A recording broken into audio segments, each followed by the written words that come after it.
Now to the conflict in Eastern Europe, where air raid alerts have been announced for the whole of Ukraine after the country's air force said that it had detected launches of cruise missiles from a series of Russian bombers. Preemptive blackouts have been imposed across much of the country, though it's been daylight there now for the past few hours. Meanwhile, Russia says that overnight it had shot down 30 Ukrainian drones. This was part of the largest drone attacks launched by both Russia and Ukraine since the start of the full-scale war almost 3 years ago. These barrages come amid expectations that the US President-elect Donald Trump may put pressure on both sides to end the conflict. He had said during the election campaign he could end the war in Ukraine in just a day. Well, the Kremlin says it has seen positive signals from Mr. Trump over his desire to try to strike a deal to end the conflict, and it has been reported by the Washington Post that Donald Trump and Russia's President Vladimir Putin spoke on the phone last week, although this has not been confirmed nor denied by the Trump campaign, but it has now been denied by a spokesman at the Kremlin.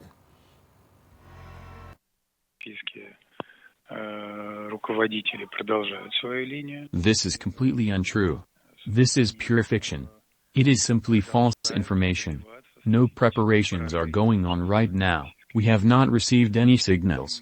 And, actually, I also want to remind you at Valdai, that it was Putin who said that both Scholz, German Chancellor Olaf Scholz, and Macron, French President Emmanuel Macron, themselves cut off the connection and do not want to talk. Therefore, if they say that some signals will come, then we must wait for them. So far there haven't been any. Well, for his assessment, I'm joined now on the line from London by the European Affairs analyst, Dr. Marek Laskiewicz. And I have to apologize that we don't have Mr. Laskiewicz in vision. We have him on audio because there is a problem linking up to where he is on video. Nevertheless, the importance of what he has to say can't be overemphasized, which is why we're taking him on audio. Thank you very much indeed for joining us, Dr. Laskiewicz. What are you hearing about the current situation in Ukraine at the moment following these air raid alerts? The key point about the current situation is that Russia is carrying on making gains. That is to say, it is advancing. The actual drone attacks are of less importance. The interesting one is the cruise missiles, because that would be indeed have been launched for some time, and that would indeed be a sign that the Kremlin's taking its attack on Ukraine ever more seriously, despite the fact that Trump has been saying there may be a possibility of peace.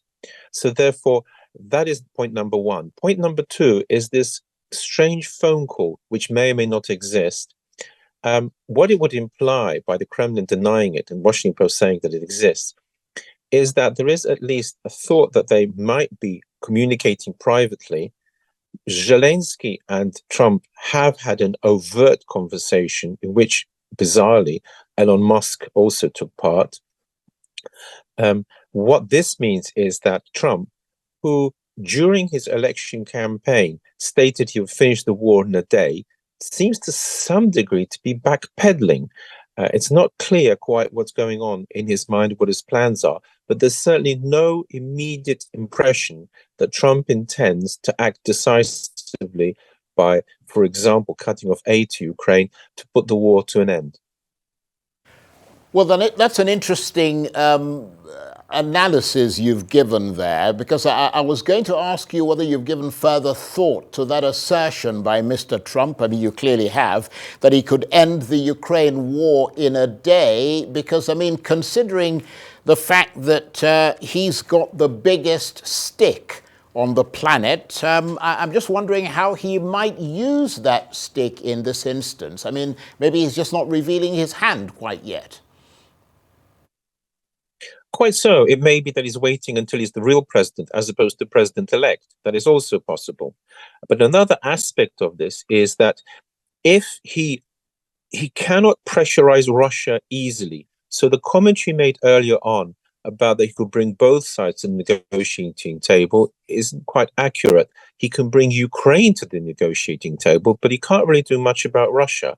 Therefore, it follows logically that the only thing he can do is, as I've stated before, by reducing aid to Ukraine, making it quite clear that either they produce a realistic peace plan, and of course, up till now, there have been no true realistic peace plans from the Ukrainian side, or else he will see to it that Ukraine is in trouble militarily. And when you say realistic peace plan from the Ukrainians, I mean, the Ukrainians have said repeatedly that the best deal for them is the return of their territory, including Crimea, which has been invaded by Russia. Do you think that's a possibility under President Trump?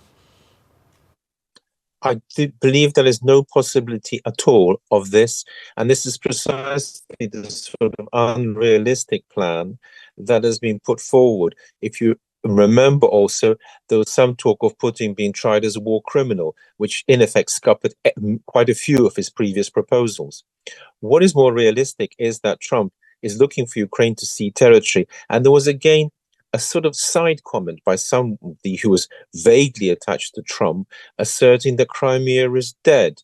The Trump camp, of course, moved to, in effect, in Russian hands forever.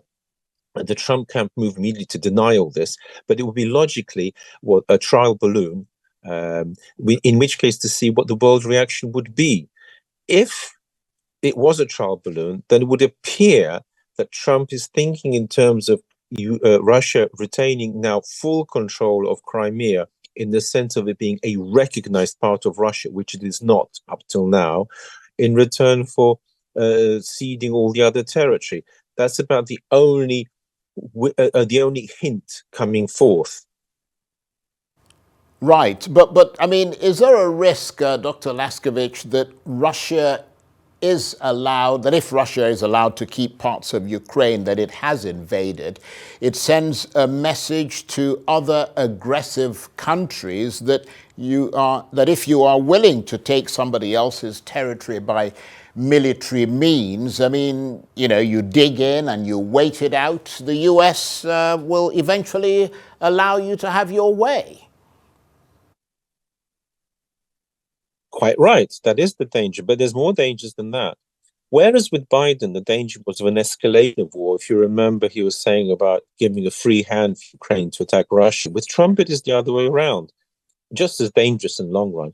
If indeed Russia is permitted to retain territory, which it has conquered, then not only is this as a message to other countries, quite clearly Taiwan is the one that most people can think of straight away, I think, because that's where the message would go, but also Russia, it implies, could invade other countries and expect, therefore, to retain part of their territories. The Baltic states are an obvious one in mind.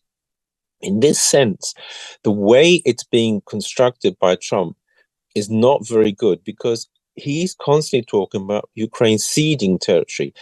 It would be better if he were to change his, if you like, his words that he uses, and words are very important. As I was saying before, were it to be presented as a compromise, then that I think would be much better. What is happening now is it's clear to Russia that they have a very good chance of, to some extent, winning this war as a result of a change of presidency.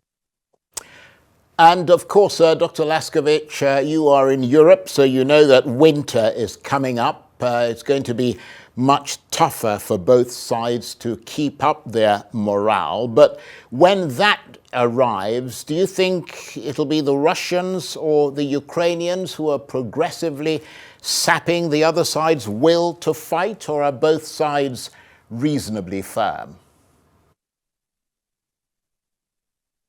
Oh, I think the Russians have a huge advantage. During World War II, some of the biggest advantages, and certainly occurred during winter. For Russia, winter is normal, and therefore they can carry on fighting. For Ukraine, it is harder because, of course, they just haven't done that sort of thing for hundreds of years because there was no Ukraine as a separate state. So as winter is coming, it plays into the Russians' hands, not into the Ukrainians. Dr. Laskiewicz, we appreciate your analysis. You were on audio there, so we couldn't see your face, but that's okay. We heard you. Dr. Marek Laskiewicz is the European Affairs Analyst. He was talking to me on the line from London.